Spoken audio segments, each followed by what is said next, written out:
Five-star offensive lineman Tristan Leigh has committed to Clemson, and all that's coming up after the bumper. Don't be cornering me. Hold up. Time. You gotta help me with that corner shit. What's up, kinfolk? It's RJ Young. I am not on a step mill. Consider hitting the like and subscribe button because I upload a video every single day. It's always college football related, sports related. We have a good time. Today, we need to talk about five-star offensive lineman Tristan Leigh choosing to commit to Clemson University. What a win for Dabo Swinney and the Tigers after suffering a 49-28 debilitating loss to Ohio State in the playoff in the Sugar Bowl. Leigh was widely considered to be in a two-horse race between Ohio State, Oklahoma, and LSU, and then Clemson came on strongly. If you asked me what I thought this was going to be, I would have told you Oklahoma 3 weeks ago. And then in the last few days, everything seemed to upend and change. And as Oklahoma destroyed Florida in the Cotton Bowl, and as Oklahoma saw true freshman Andrew Rame and Anton Harrison get significant playing time in 2020, and as the Clemson offensive line continues to just chug along, you thought perhaps, Oklahoma would come away with a victory here. Not so, as OU misses on a second consecutive five-star prospect that it was all in on.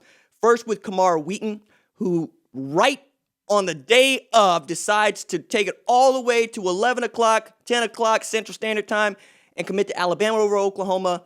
Tristan Leigh goes on NBC to tell us all he's going to Clemson. For Oklahoma, this hurts. This hurts almost as much as the Kamar Wheaton bit, but not so much so because it's not as if Oklahoma's offensive line cupboards are empty. However, you wanted to see a five-star offensive lineman choose Oklahoma because one of the things that have been said is, how is it that Bill Bedenbaugh continues to miss out on these top prospects, these top 50 offensive linemen who choose to go elsewhere? And I would point them to Andrew Rame, who was a top 50 offensive lineman in the 2020 class.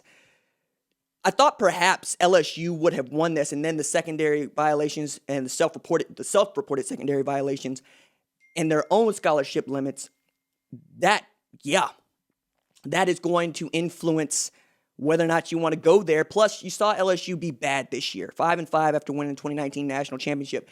That said, true freshman class, I think, is elite. It's really, really good.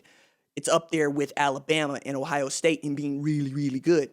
Oklahoma is going to have to do more than win Big 12 championships to win these kind of recruits. It's going to have to be playing for national titles. This is in keeping with what I have believed about Oklahoma in the Lincoln Riley era. You're going to be good enough to challenge for a top 5 finish, but you're not going to be good enough to challenge for a number 1 finish in a recruiting cycle until you're capable of winning a national championship, and then you prove you can win a national championship, because Ohio State did it in the playoff era. LSU did it in the playoff era. Alabama has done it and probably will do it again in the playoff era if Ohio State doesn't beat them. Like, those two teams have opportunities to do it twice in the playoff era. Well, I should say, yeah, man, of course they do. Like, taking a look at Clemson, they've definitely done it in the playoff era. You can make an argument that this has been Clemson's era for football. So watching Tristan Leigh choose to go from Fairfax, Virginia to Clemson, South Carolina over Norman, Oklahoma is going to hurt for a number of Sooner fans who really wanted to see this one come through.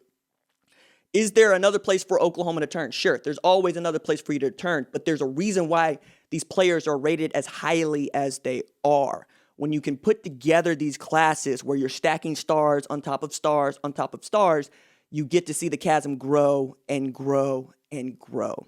It is the difference between being a fringe playoff team like Notre Dame this year and Oklahoma last year and being a dominating playoff team like Alabama this year and Clemson 2 years ago and LSU last year. It's like that. You can't just have the 5-star quarterback and the 5-star wide receivers and even 5-star offensive linemen.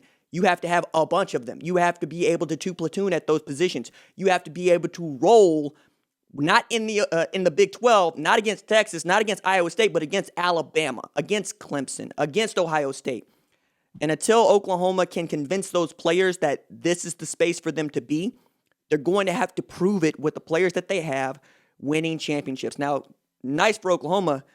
The 21 season, I believe, is the window opening for a national championship run. They're talented enough to compete. They're talented enough to go after it.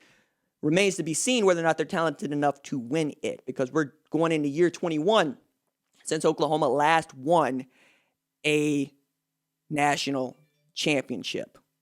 Remarkable, really, when you think about just how good Oklahoma's been.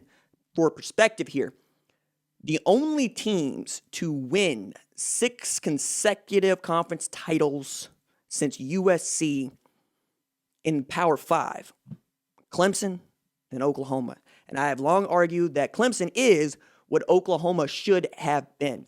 And the Sooners are going to have to continue to fight and claw and be sharp about who they're recruiting and closing late to try to get over this hump, to try to go compete for national championships. All right, that's it for me. Deuces.